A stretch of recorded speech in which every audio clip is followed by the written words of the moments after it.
Tatagal ng 1 hanggang 2 buwan ang bisa ng temporary permit na ibinigay ng Mines and Geosciences Bureau para sa pag-operate ng Philex Mining Corporation sa Padcal Mine sa Benguet.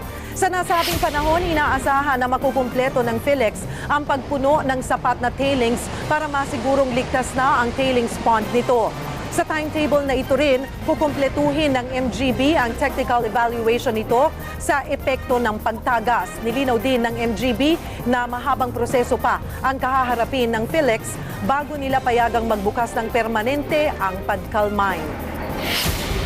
Aware din kami na urgent na mapunuan ng tailings yung tailings pond para maging stable yung dike. So ang ginawa natin, habang tatapusin namin yung technical details, pinayagan namin ang Philex na magpatuloy sa paggawa. Si TV5 Chairman Manny V. Pangilinan ay chairman din po ng Philex.